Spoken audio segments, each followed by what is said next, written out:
Good afternoon, everybody. My name is Joey. Today, I feel equally fortunate to talk to you about this year's Nobel Prize that is on attosecond physics.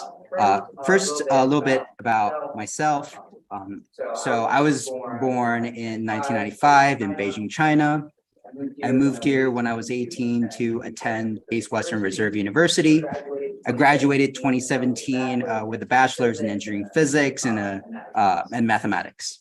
Then I moved to the Ohio State University, not too far from my alma mater. Got my master's in 2019, and very just recently, 2 weeks ago, I defended my thesis and got my PhD in the Ohio State University. So thank you. And today I want to put the focus not on me, but on this year's Nobel Prize winner, which is attosecond physics, which I'm extremely fortunate to be a part of, and more fortunate to be the group that won this year's Nobel Prize. But to start off, I want to bring in like why attosecond physics is necessary. So if we think about taking a picture, right, just any kind of imaging, right? The history of imaging has really advanced since the invention of camera, but one of the key variables that we try to fine tune is the shutter speed. Now, for instance, if we want to capture the flapping motion of a hummingbird, right, like how a hummingbird flaps its wings, we can get to know that the shutter speed will have an effect on how we capture this motion. When the shutter speed is faster, we're able to capture a clearer image versus when we have slower shutters, get a blur of something. Now, the question is, how fast of a camera shutter speed do we need to image a hummingbird's wing? Now, for that matter in general, to answer the question how fast a camera shutter speed have to be, we understand that like the ideas of the shutter speed has to be faster than the motion itself. So then the question is, how fast does a hummingbird flap its wings? So does anyone care to venture a guess of the order of magnitude of this particular event? 1,000 hertz. So what is that's like 1,000 hertz? That is in 1 millisecond. Okay. So anyone else care to venture a guess? Do we agree? Roughly. Okay. I think that's like a pretty good guess. In fact, so for hummingbird, they're flap about 10 times per second, or every 80 milliseconds. So that's like 80 times 10 to the negative 3, and that's 80 milliseconds. So you got the right order of magnitude. And then so in order to have like to capture that motion, we would need a shutter speed that is faster than that. And like I said, this idea could be generalized to many other things. And one of these things is that what if we want to capture an electron motion? Specifically, let's say electron moving around a nucleus. Right. So then the question becomes, how fast does an electron move around the nucleus? How fast is this motion? What is the order of magnitude of this motion? Anyone care to venture a guess? Attosecond. Well, I kind of gave it away, but you're absolutely correct. So let's say, for example, an electron orbits a hydrogen nucleus about 6 times 10 to the 15 times per second, and that's every 150 attosecond, which is 10 to the negative 18 second. So we would, in that sense, we need a camera shutter. We need something that's faster than that. And just for a comparison, that's like 15 orders of magnitude different from a hummingbird wings flapping around. And I want to really dwell on this point, say that the attosecond is an incredibly short scale, right? And in fact, that's even though it's the atom's natural time scale, it's incredibly short to probe. If we go down in terms of like the speed, so for example, in a molecule, the atoms themselves can move and turn in a millionth of a billionth of a second, which is femtosecond. It's 10 to the negative 15 seconds. Right, and we are able to have femtosecond laser to be able to probe this kind of dynamics. But when we're looking at on like much smaller scale, when we look at electrons moving inside atoms and molecules, they do it so quickly and that these changes like are blurred out in 1 femtosecond, so that all the femtosecond laser that we were able to invent would not be able to really truly capture the atom's natural time scale and electron motion inside the atom. So, as we've mentioned, in the world of electrons, the positions and energy changes at a speed between 1 or a few hundred attoseconds, and where this attosecond is 1/1000000000th of a billionth of a second. That's 10 to the negative 18 seconds. And to put that into perspective, how short that is, there's this analogy that we commonly use in the field that an attosecond is to 1 second to the age of the universe. And this is there's this pictorial figure that captures this idea, as in we have so many incredible physicists in the physics department who study the age of the universe and all the things that encompasses. But what we're looking at is the opposite end of the spectrum, where we're looking at time scale that is incredibly short, right? And so the question we come to refer to our Nobel Prize winners this year is that how can we go about creating in shorter time? And the hint is that we did it with lasers, right? Because we're able to have femtosecond laser. We're very close to having an attosecond. We're very close to having attosecond scale of a pulse. And how do we go about doing that with what we have in our hands? And a quick hint, if you're familiar with, think about the Fourier theorem. So we'll give everybody 2 to 3 minutes to talk with your neighbors. Say hello if you don't know your neighbor, and we'll reconvene in about 2 to 3 minutes. Okay. All right. Time's up. Well, does anyone care to share their answers or like there's some ideas and thought process? Anyone?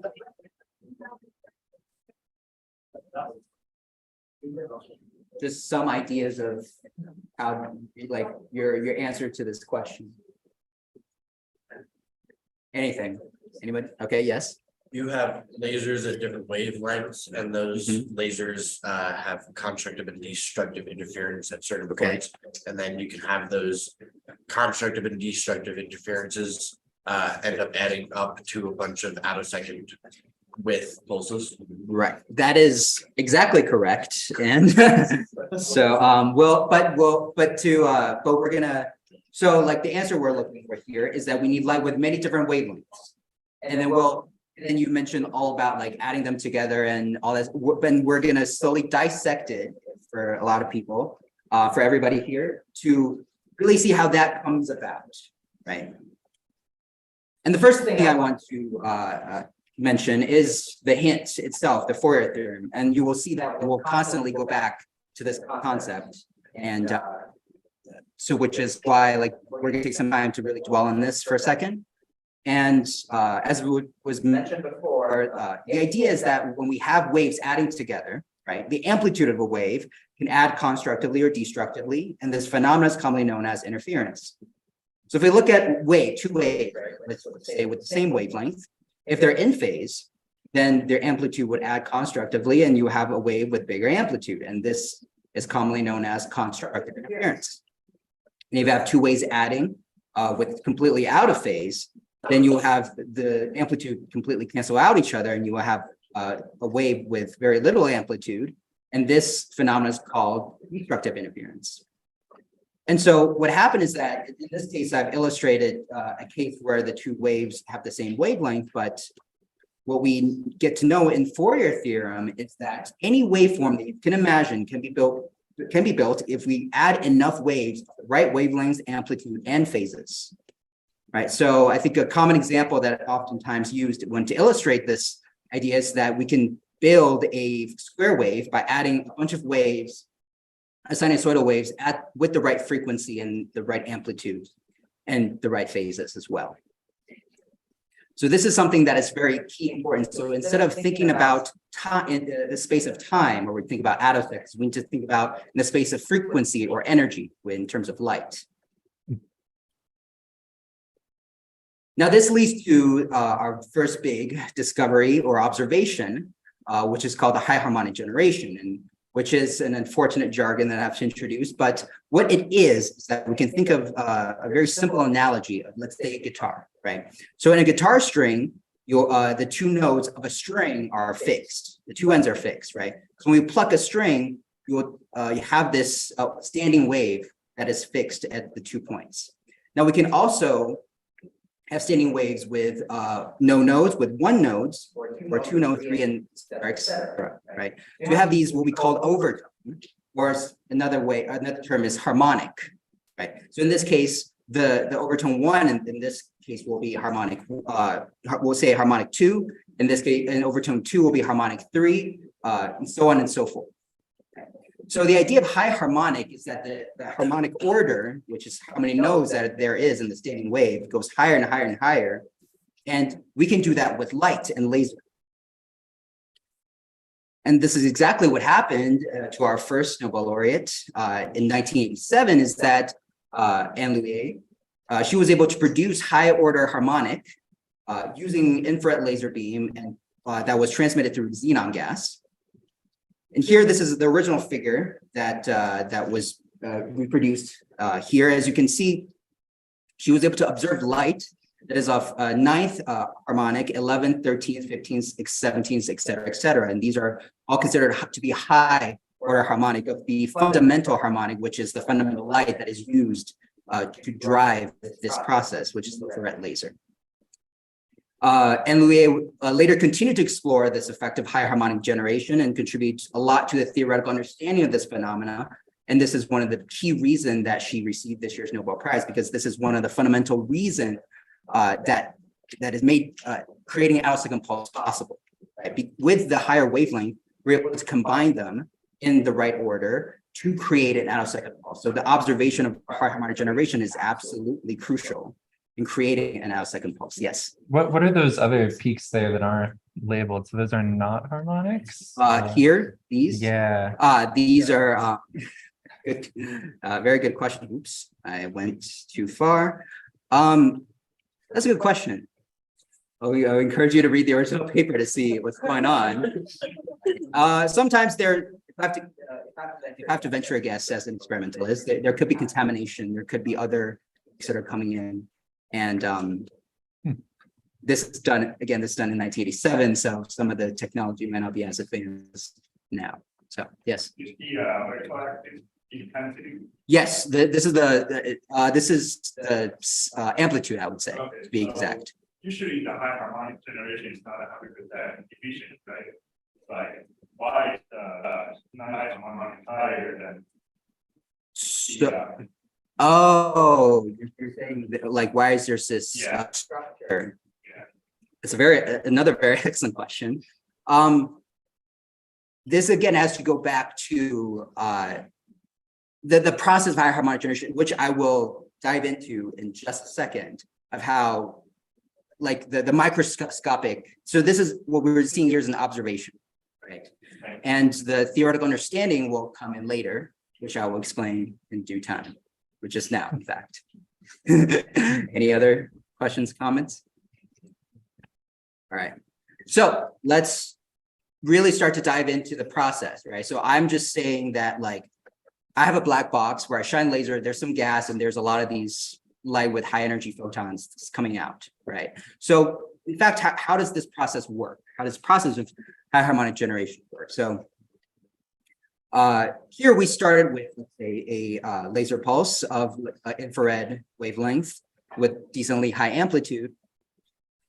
And then if we look at a very particular pulse, a wave that's coming in and interact with our atom or molecule in this case, the first thing that happens is this process called tunnel ionization.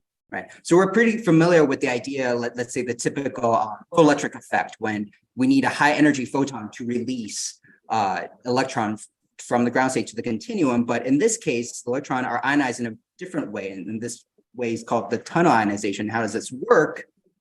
Is that with the atom or molecule, we have an ion itself, as you can think of as a point charge, then it will have this Coulombic potential of 1/r. Right. And since our laser field is so intense, that it's so intense that the field is sufficiently enough to bend this potential. And here in a freeze frame of a time, the laser potential is indicated as this like a black dashed line here, and so the combined potential became this red line, right? As you can see on the right, this create this potential barrier, right? And the electron has the potential, the electron wave packet has the potential to tunnel out of this potential barrier, right? And this kind of quantum tunneling effect that it can be in play where the electron does not necessarily need the sufficient energy, but because there's this potential that's being bent, we can the electron can be tunnel ionized out of the barrier and goes into the continuum. And this happens at different time with different at different times, and then be bent differently, which creates light at different energies. And then these electrons and then propagate in the strong field as the field again in time begin to oscillate. And finally, electron propagates the field, it ended up recombining with the parent ion. And in this case, when since it's out in the continuum, combines with the parent ion, it would release a high energy photon at different times. And with that, these this pulse with these different photons will ended up going into the detector as we know it, which was what we observed. And so just to summarize, there's this process of strong field ionization, which started from the electron first tunnel outside the potential barrier from the strong field. It propagates in the strong electric field and finally recollides with the parent ion. And during this recollision, it will release a high energy photon. And this high energy photon is what we know as high harmonic generation. Right? And this interpretation of high harmonic generation was published in 1993 by Schaefer et al. And shortly afterwards by Corkum. And this three-step model offers a physical explanation of the high harmonic generation process. And this three-step model is absolutely pivotal in the field of attosecond physics and strong field physics. As it provides really good agreement with many experimental observation of strong field phenomena. It's not just high harmonic generation, but above threshold ionization, non-sequential double ionization, et cetera, et cetera. But today the focus is on attosecond pulses. Now, as we mentioned, now that we have high harmonics, we have all these light with these different wavelengths. Oh, yes. I guess I'm not. Yeah.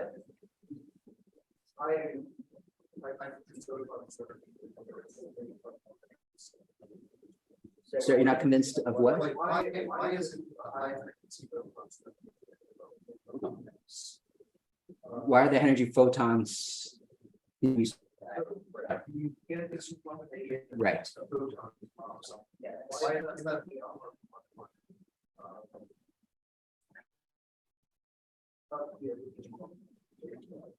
Right. Okay. So this again goes back to the recombination process, right? So if you think about, if you look at this picture, right, the field, when a field oscillates left and right, so the recombination process will happen twice per cycle in a life field, right? And then so that, if you think about that, again, you have to think so this happened to occur in the time space, right? And if you look at the frequency space, that dictates the fact that we will need these kind of harmonics to be able to construct that these two things happen.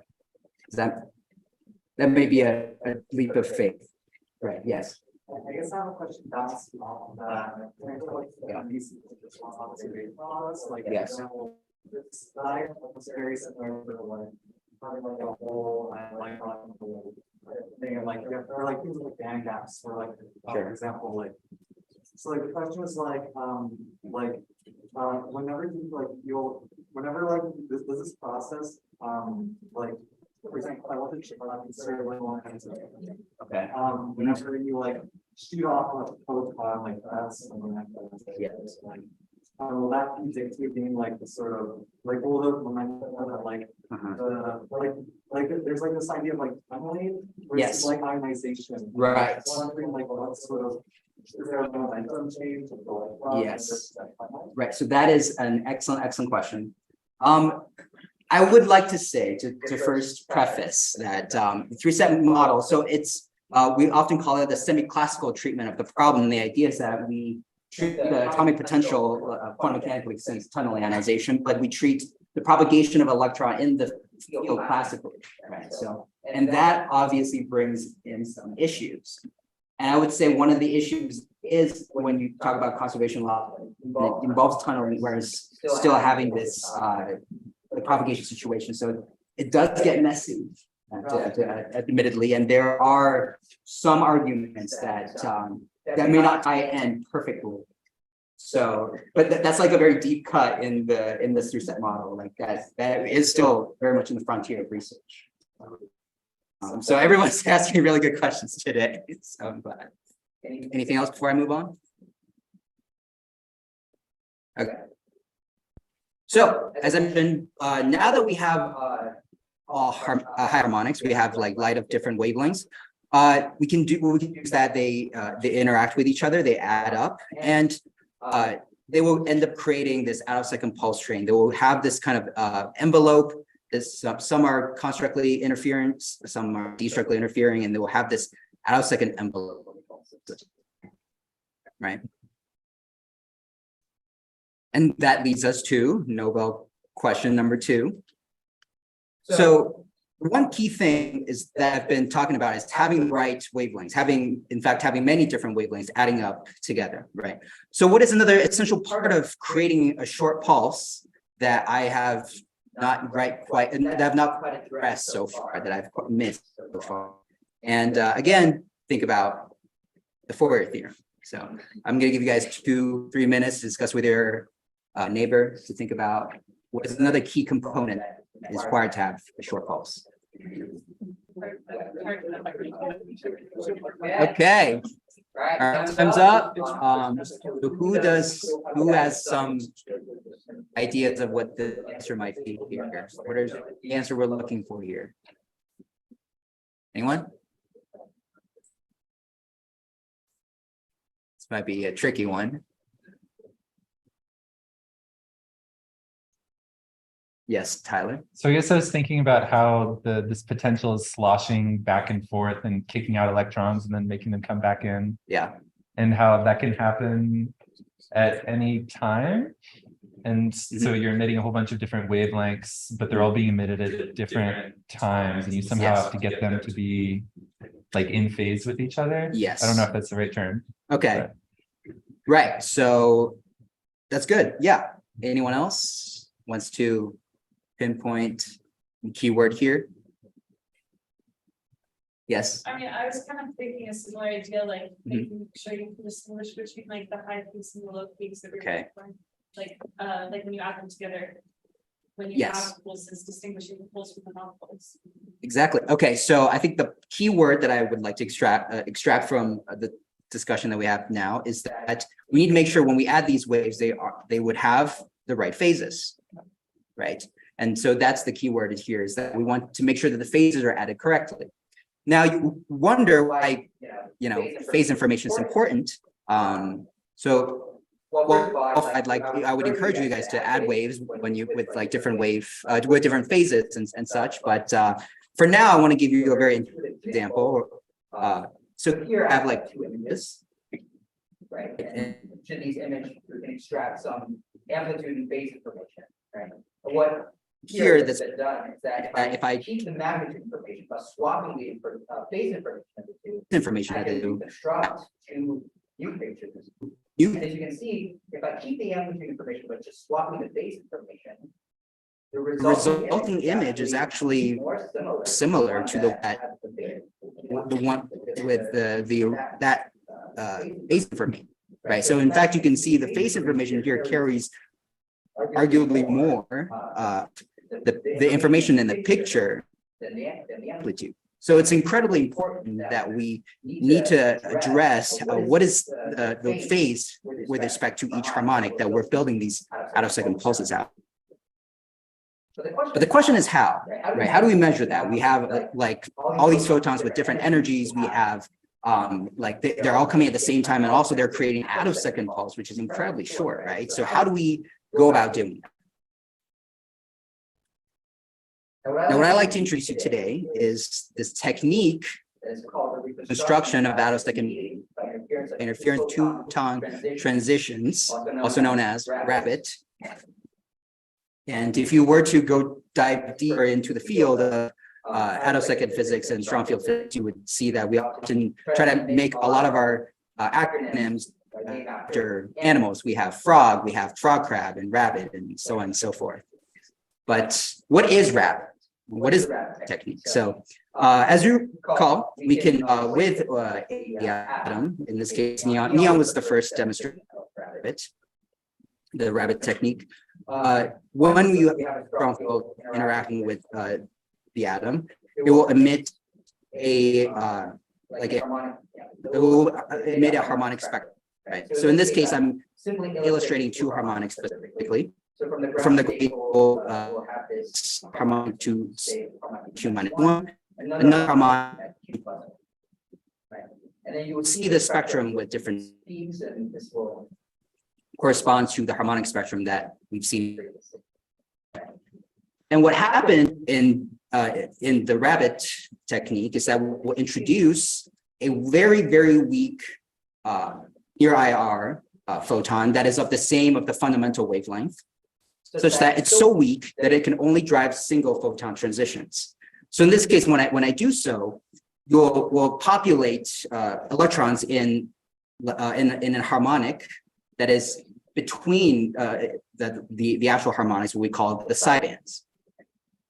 So in this sideband, the electron can either absorb a harmonic, a photon of Q plus 1, and absorbs another photon which is the NR wavelength, or it can absorb a photon with Q plus 1 and release a photon with like one harmonic. So in that sense, I'll by delaying like the harmonic cone with my this extra weak near IR, I'm able to create a quantum interference within the sideband population, right? So the sideband, you will see like it will be this little peaks in between the harmonic spectrum. And it will oscillate back and forth when I change the delay between the two pulses. And oftentimes what happens is if we put it and we plot it with the energy spectrum with respect to this delay, you'll get the spectrogram, right? As you can see, the brighter signals are the harmonic, and the weaker ones in between are the sidebands. You can see they oscillate with respect to the delay. And I can extract the phases. So here, these are some illustrations of like the harmonics and the sidebands. So let us examine the population in the sideband, and we can identify the maximum and the min and create a phase information, right? And this will give us information of when this interaction occurs, and which gives us the relative phase between the two harmonics. And since we can do that for every sideband, we're able to extrapolate the entire phase landscape of all the harmonics. Does that make sense? Yes. Sorry, could you, I'm getting a little bit confused with that diagram. Which ones are the sidebands and which ones are like harmonics? Right. So, okay. So the Q minus 1 and Q plus 1 here are the harmonics, and the Q here is the sideband.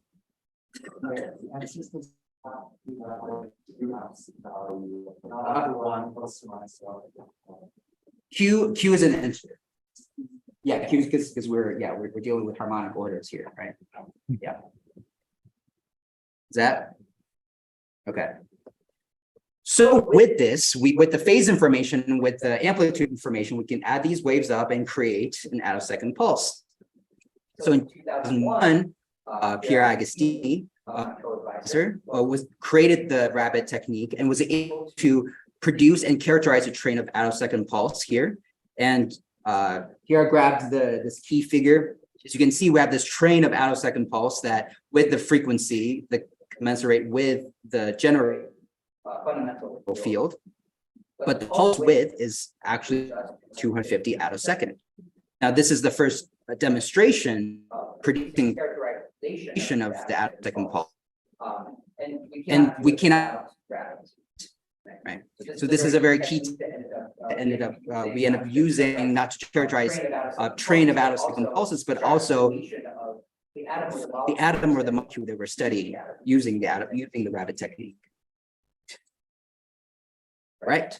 Moving on, final question. So now we talked about trains of attosecond pulses. What if we go a little bit further? How do we go about creating an isolated attosecond pulse? Meaning that we don't just get attosecond pulse that goes one after another. We just have one and just the rest are near zeros, right? How do we get an isolated attosecond pulse?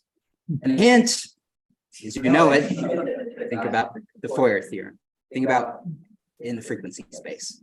So we'll give you guys 2-3 minutes to discuss. We'll reconvene in just a bit. All right. So, one care to venture, I guess, yes. Yes, right, yeah. Maybe if you do something with their harmonic so close together, so you have 9 and 10, and then you put them exactly how they. Okay. And then so basically what we pray, because their this kind of amount is so great, very much they will create this kind of flat line Right. before and after, which you like quite a big comparison to, and then where they just gonna spike up at the 9. Okay, that is a very good answer. But to really grab it home in a more theoretical perspective. Yes. Wait, another answer. You either plug in the laser really quickly and then unplug it. Oh, that Put a is, fan in. and if you could do it in an attosecond scale, I applaud your effort. But the answer is yes. The idea is that if we have like the spacing of the harmonics really close or comparable to a continuous spectrum, then we'll end up having for a single spectrum, and that would create in the time scale will be an isolated pulse. And in contrast, what we have for these like peaks. So that for an have a continuous spectrum. And that's exactly what our third Nobel laureate at the same time was as we create that impulse train is that Krauss et al. Like in his created isolated attosecond pulse lasted 530 attosecond, and this is one of the key figures. As you can see, his energy spectrum is fairly continuous, and which ended up creating this pulse train in the time frame of just 530 attosecond. Yes.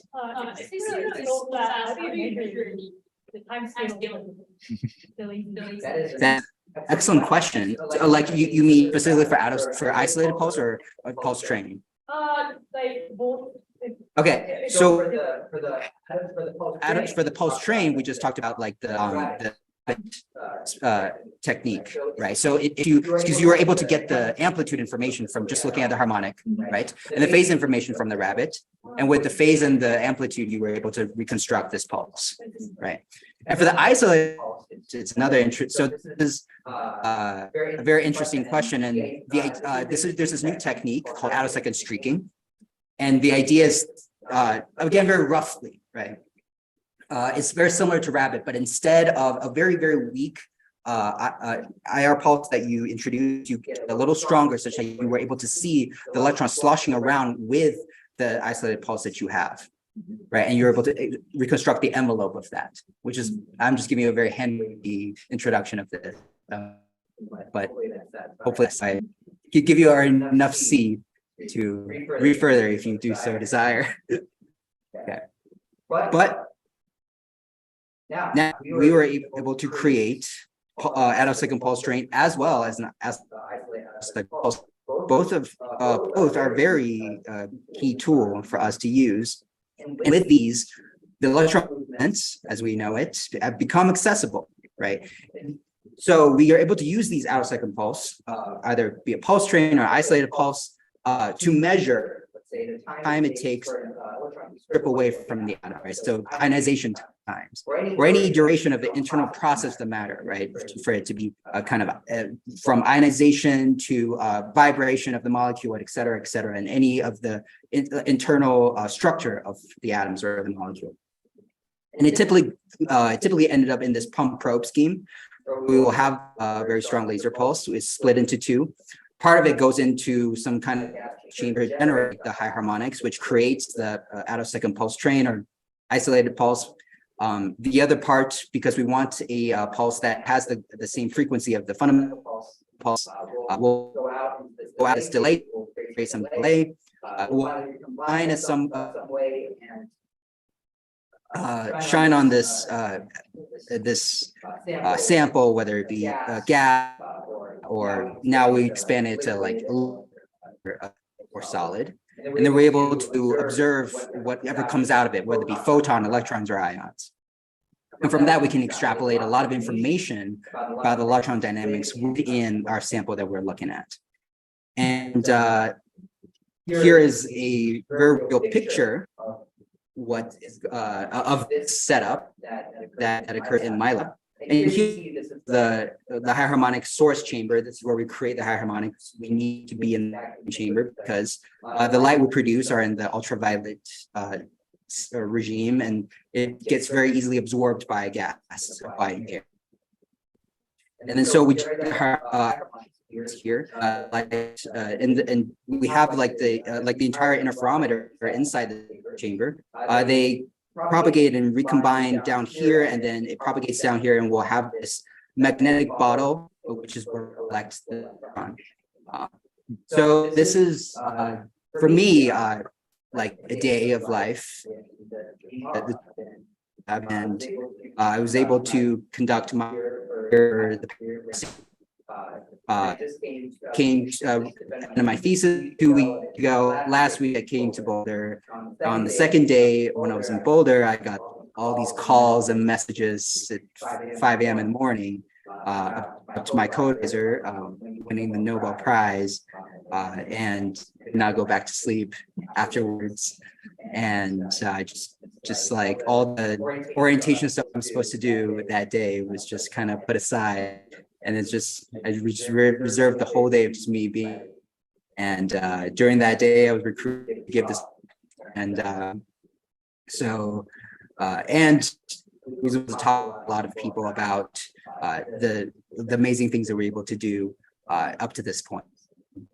And that's it. So thank you for your time and attention. Please ask any questions if you have. This one. Yeah.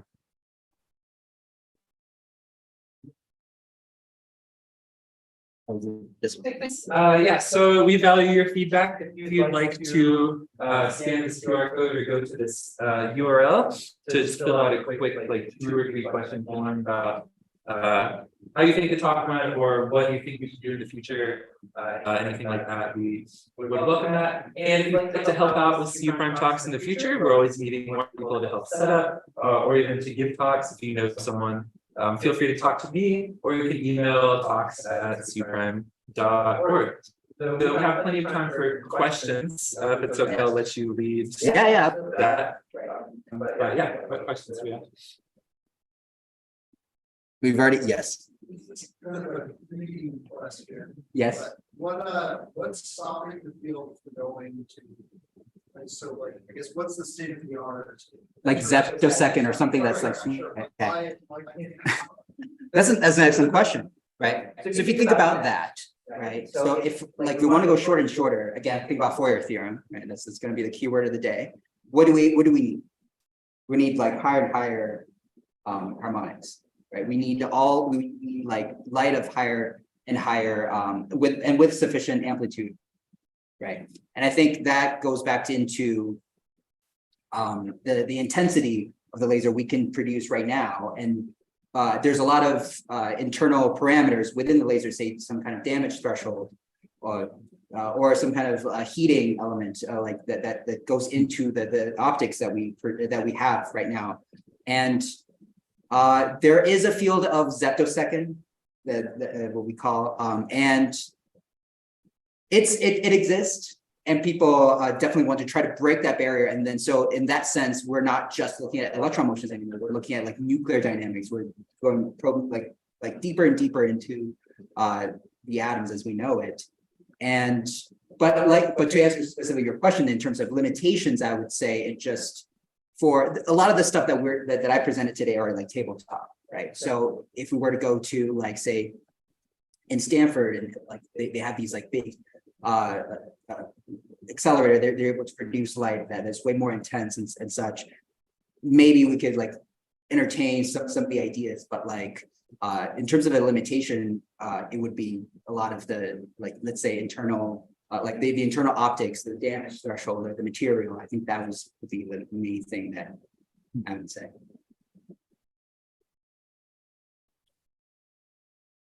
Yes. Okay. I know you talked about how the field of attosecond pulses is used to measure like electron breakaways and the field of those subatomic particles. Sure. Since we're measuring on such a small precise scale, how would the uncertainty principle affect our measurements? That is, you were filled with excellent question. What? Sorry. Could you repeat the question? Yeah. Oh, yeah. So like, someone asked about like how the uncertainty principle come into play when we are probing something so fundamental, right? That's an excellent question. And so yeah, like for sure, like when we're looking at something that's so fine, you definitely need to consider that, taking that into account, right? For example, if we're since we have something so fine in the time space, we are very much occupied in the energy space, right? So like it's hard to think about, like, so we have light of various different energies, and so it's hard to really decipher, like, let's say, oh, it's this photon in this part of the harmonic spectrum that's interacting with a species or that, or so on and so forth. So you're right in the sense where in an actual experiment we do have to balance that as well, right? We do have to balance that the shaping of the attosecond pulse with the time duration, right? So if we only like we're able to eliminate certain photon energy, but then you would just have a plane wave of photons, or you can have all these energies if you want, but then your experiment will become incredibly difficult to understand, because like are these photons at play, or those photons at play? What's going on here, right? So I would say that's one of the biggest questions, and it comes into the design, it comes into the analysis, and so at the end of the day, you do have to strike a balance, and you just need to find a middle ground instead of going either extremes. Yeah. Yes. Application-wise, what were you working on? Okay, that's thank you for asking. So my own thesis research kind of takes it a little further, right? So as you can see, a lot of the stuff I've been talking about is how, and it's a strong field physics, right? In the sense where we have like a strong laser field interacting with the light. How do we create attosecond pulse with it? So there's so many studies on just how like light interact with the atom in the strong field like limit, right? And then a lot of these informations are used to inform the progression of attosecond physics, and how we can create a shorter pulse, and if we added them right, just the right amount and all that stuff, right? Which is great.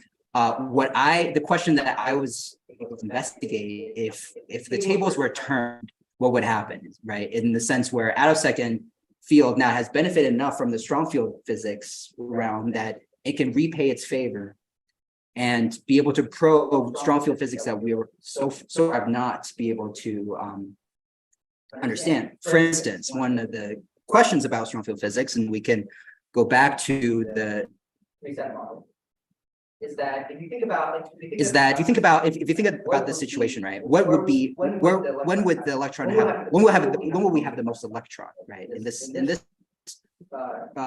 situation, right? At what phase of the field when we see this electron?